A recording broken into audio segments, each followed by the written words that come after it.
আরে শোন জাহাঙ্গীর, বনে যখন সিংহ শিকার করে তখন তার শক্তির জোরে শিকার করে, একক শক্তি। ওইখানে কোনো ইলেকশন চলে না। বস, রাস্তাঘাটে ধুলাবালিতে ধুলা খাই লাভ কি?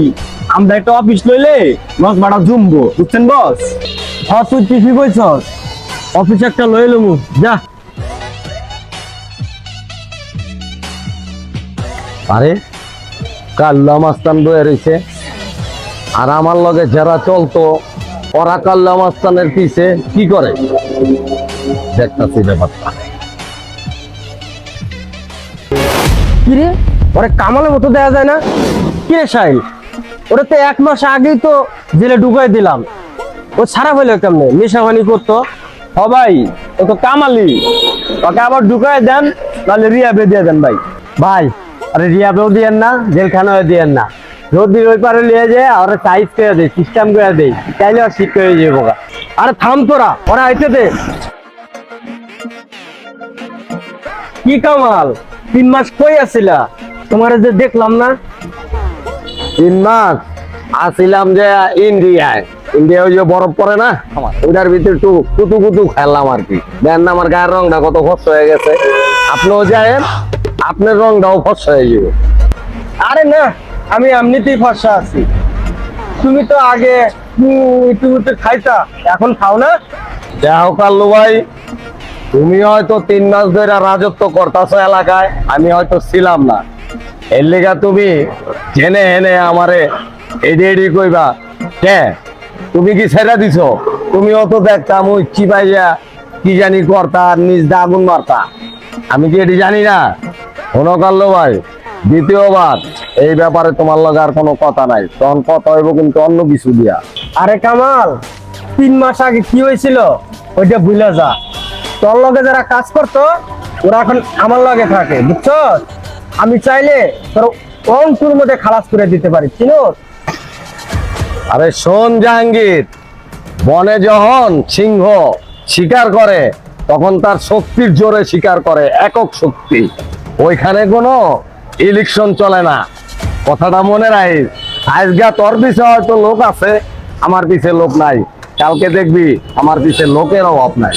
শোন কামাল, তোর কাছে ক্ষমতাও নাই, টাকাও নাই। আমার কাছে ক্ষমতাও আছে, টাকাও আছে। তুই চাইলে আমার দলে আইতে পারস, তোরা তো আমি মানা করবো না, আইতে পারস। ক্ষমতা আর টাকা পয়সার জোরে যারা পাবলিক গো মন নিয়ে খেলা করে, এদের খেলা বেশি দিন টিকে না। খেলা খেলতে হইলে নিজের আত্মার লগে জনগণের আত্মা মিলায়া তারপরে খেলতে হয়, তইলেই পায়ের মাটি শক্ত থাকে। আর নাইলে তোর পায়ের মাটি যেই কোনো দিন ছিটটা যেতে পারে, বুঝলি? ঠিক আছে, দেখুনি কার পায়ের নিচের মাটি কখন ছেড়ে যায়। বাদ ছিটালে কাকের অভাব হবে না, যা। আরে ইসমাইল, তুমি না আমার সাথে কাজ করতা? এই 3 মাস আমি আসি নাই দেখা তুমি এই কাল্লুর সাথে যোগ দিলা।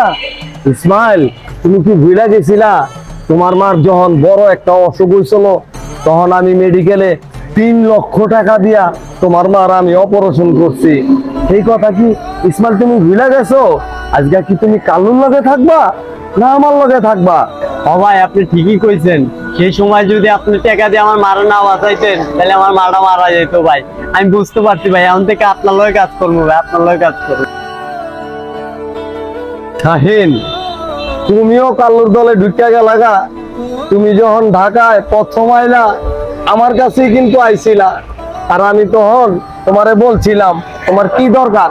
তুমি কইলা ভাই আমার একটা বইনা আছে, আমার টাকা পয়সার লিগে আমরা বিয়া দিতারি না, ভাই আপনি আমারে কিছু টাকা পয়সা দেন, তোমার বোনটারে বিয়া দেই। টাইমটা দিছিলা, তখন আমি তোমারে টাকা দিয়া তোমার বোনটারে আমি ভালো জায়গায় বিয়া দিয়া দিছি। এইসব কথা কি তুমি ভুলে গেছো শাহিন? আজকে তুমি এই কাল্লুর মতো একটা খারাপ লোকের লগে তোমরা থাকতেছো। আপনি তো আসছিলেন না, এই কারণেই আমরা কালোর লয়ে কাজ করছি। এখন আমি বুঝতে পারছি ভাই, এখন আমি আপনার লয়ে কাজ করবো, কালোর লয়ে আমি কাজ করবো না আর ভাই। হিরে কাল্লু, তোর বলে টাকার জোর, ক্ষমতার জোর, তখন তোর জোর গেল কই? তোর পাশে তাকায় দেখ কাল্লু, তোর পাশে কেউ নাই। শোন কাল্লু, সততা না থাকলে আর মানুষের কাছে যদি তুই কোনো উপকারই না আসতারস, কোনোদিনই দেখবি তোর পিছে কোনো লোক থাকবো না, যেমন আজকেও নাই। টাকায় দেখ কাল্লু তোর পিছে কেউ নাই। আয়